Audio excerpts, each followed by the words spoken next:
Police প্রশাসন আছে।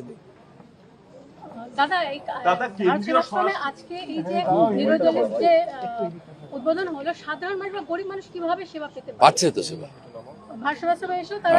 যোগাচার্য ঠাকুর প্রণমানন্দজির এটাই পথ ছিল, সেবা দান করা। এরা কমার্শিয়াল অ্যাঙ্গেলে করে না। আর কাছে যে বিদ্যাসাগর হসপিটাল আছে, পরিষেবা একেবারেই নেই, সেক্ষেত্রে বিদ্যাসাগর হসপিটাল নিয়ে কি কিছু চিন্তা ভাবনা করা? সব হসপিটাল নিয়ে চিন্তা ভাবনা করছে। আমাদের স্বাস্থ্যমন্ত্রী, স্বাস্থ্য রাজ্যমন্ত্রী, আমরা সবাই একসঙ্গে কাজ করছি। এবং আমাদের পশ্চিমবঙ্গে এনএইচএম এর কাজ ছিল হয়নি গত 3 বছর, আমরা এনএইচএম এ যুক্ত হয়েছি, আয়ুষ্মান ভারতে যুক্ত হয়েছি। আয়ুষ্মান মন্দির আজকেই দেখবেন বেশ কয়েকটা আয়ুষ্মান মন্দির, যেটা 45 দিনের মধ্যে কমপ্লিট হয়েছে, উদ্বোধন হয়েছে। 208টা 110 অ্যাম্বুলেন্স উদ্বোধন হয়েছে, 102 অ্যাম্বুলেন্স উদ্বোধন হয়েছে প্রসূতি মায়ের জন্য।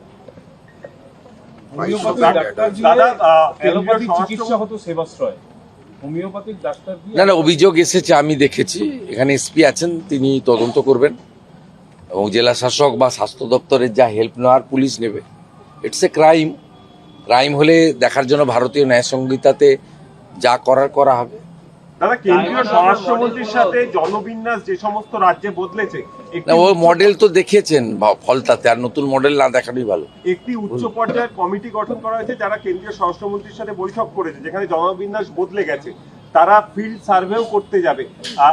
আপনারাও তো বলেছিলেন ভোটের আগে যে এখানে বিভিন্ন জায়গায় জনবিন্যাসের একটা পরিবর্তন লক্ষ্য করা যাচ্ছে, আপনারাও কি? আপনার কাছ থেকে মুখে শুনি তো বলবো না। আমাদের একটা উচ্চ পর্যায়ের মিটিং দিল্লিতে 7 তারিখে হবে। সেখানে ভারত সরকারের স্বরাষ্ট্র দপ্তরের লোকেরা থাকবে, পশ্চিমবঙ্গ থেকে আমি সহ আমাদের স্বরাষ্ট্র দপ্তরের আধিকারিক, সিএস, ডিজিপি সবাই যাবেন। আমরা যৌথভাবে আলোচনা করে, যেটা সেন্ট্রাল গভর্নমেন্টের গাইডলাইন, কেন্দ্রীয় স্বরাষ্ট্র মন্ত্রী মহোদয়ের যে গাইডলাইন বা তার যে মার্গদর্শন, তাতে আমরা কাজ করব, একসঙ্গে কাজ করব। এবং প্রথম ধাপে আমরা অনেকগুলো কাজ করেছি এই 45-50 দিন। 100 হচ্ছে বিএসএফকে জমি হস্তান্তর করা, দ্বিতীয় হচ্ছে 12টি জায়গায় হোল্ডিং স্টেশন তৈরি করা, এবং প্রায় 5-10 হাজারের কাছাকাছি মানুষকে আমরা ডিপোর্ট করতে পেরেছি, যারা অবৈধ অনুপ্রবেশকারী। এখনও 1000-1500 মানুষ আমাদের বিভিন্ন হোল্ডিং স্টেশনে রয়েছে। বর্ডারের থানাগুলি বিএসএফের সঙ্গে যৌথভাবে সম্পর্ক রেখে তারা যারা অবৈধ অনুপ্রবেশকারী বা ভারতীয় নয়, তাদেরকে হোল্ডিং স্টেশনে আনছে এবং তাদেরকে কথা বলে, প্রোটোকল মেনে, পররাষ্ট্র নীতি যা তার যে গাইডলাইন আছে মেনে, থ্রু বিএসএফ হ্যান্ডওভারও হচ্ছে। আমি যেটা সরকারে আসার পরে করতে পেরেছি, আগের সরকারের সঙ্গে সিপিএম বা তৃণমূলের সরকারের সঙ্গে যেটা তফাৎ, সেটা হচ্ছে আগের সরকার এই বাংলাদেশি অবৈধ অনুপ্রবেশকারী, মানে যারা সিএ এর আওতায় পড়ছেন না, তাদেরকে ধরে জেলে পাঠাতেন এবং তারা আমাদের ভাত খেতেন, আমাদের কাপড় পরতেন, আমাদের ওষুধ নিতেন। আমি এসে সেটাকে তুলে দিয়েছি, আমরা তুলছি, হোল্ডিং স্টেশনে রাখছি 1 দিন, 2 দিন, 3 দিন, তারপরে আমরা সরাসরি ডিপোর্ট করছি। এবং মূলত ভোটার লিস্টে ডিটেক্ট আর ডিলিট যারা হয়ে গেছে, এবারে তৃতীয় যে অংশটা বাকি আছে ডিপোর্ট, সেই কাজটা চলছে। এই কাজটা খুব দ্রুতর সঙ্গে চলছে, দুটো কাজ একসঙ্গে চলছে, ডিপোর্টের কাজও চলছে আর বর্ডারে বিএসএফকে ল্যান্ড হ্যান্ডওভারের কাজ চলছে। কারণ এটা শুধু পশ্চিমবঙ্গের সীমান্ত সুরক্ষার প্রশ্ন নয়, জাতীয় সুরক্ষার প্রশ্ন রয়েছে। আর এই জনবিন্যাস বদলে যাওয়ার যে বিষয়টা, এর সঙ্গে যুক্ত 1 আগস্ট থেকে সেন্সাস শুরু হচ্ছে এবং এই সেন্সাসের ফল পাবেন 27 সালের 28 ফেব্রুয়ারি মধ্যরাতে।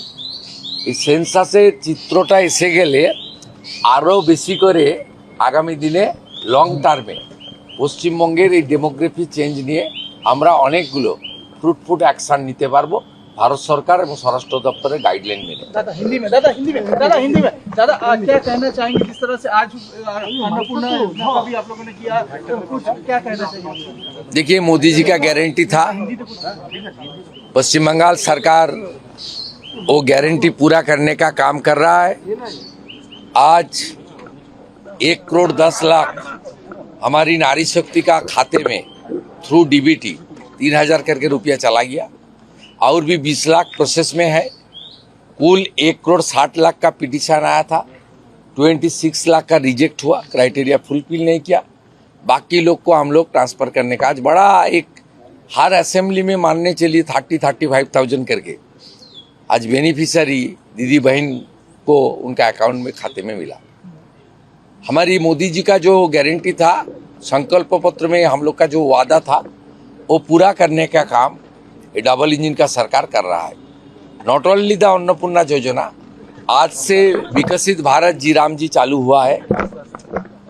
काल इनोग्रेशन होगा, तिरुपति से करेगा हमारी ग्रामीण मिनिस्टर शिवराज सिंह चौहान जी। पश्चिम बंगाल में 2,56,00,000 गांव में रहने वाला आदमी, वो इसके दौरान 125 दिन का काम मिलेगा। और एवरेज मान के चलिए अनस्किल को 300, सेमी स्किल को 450 और स्किल को 600 रुपीज डेली मिलेगा। ये एक बड़ा कार्यक्रम भी हमारी आज से शुरू हो गया, विकसित भारत जी राम जी।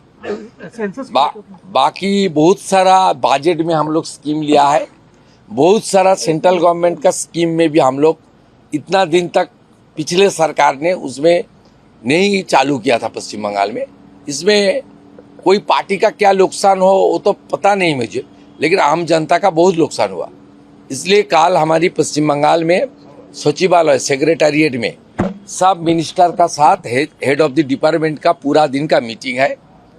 हम लोग ये हमारी जो बजट है उसका इम्प्लीमेंटेशन और सेंट्रल गवर्नमेंट का जितना भी स्कीम है, जितना भी अपॉर्चुनिटी का है, उनके अंदर कैसे बंगाल का ज़्यादातर लोग को उनका बेनिफिट उनको देना चाहिए और देना होगा, उसका पूरा रोड मैप कल हम लोग करेंगे। आपने सेंसस की बात की है, बॉर्डर की बात की है, जिससे आप डिपोर्ट का भी बात कर रहे हैं दादा, क्या ये चल रहा है? आपको तो बहुत बार आप लोग न्यूज भी किया है। 1 अगस्त से आपने बोला सेंसस की बात कर रहे हैं, 1 अगस्त से बंगाल में सेंसस चालू हो रहा है, पूरा देश में चालू हो रहा है, उसका पूरा तैयारी चल रहा है हम हमारी। लगातार और सेंसस रिपोर्ट आ जाने का बाद आपको सब मिल जाएगा। इस बार डिजिटल सेंसस हो रहा है, इस बार सेल्फ डिक्लेरेशन का मौका है, इस बार जातिगत जनगणना है, सब चित्र आ जाएगा, दूध का दूध पानी का पानी हो जाएगा। আমাদের ভিডিও ভালো লাগলে লাইক এবং শেয়ার করুন, কমেন্ট সেকশনে গিয়ে জানান আপনাদের মতামত। আরও ভিডিও পেতে আমাদের চ্যানেল সাবস্ক্রাইব করুন এবং প্রতি মুহূর্তে খবরের আপডেট পেতে প্রেস করুন বেল আইকন।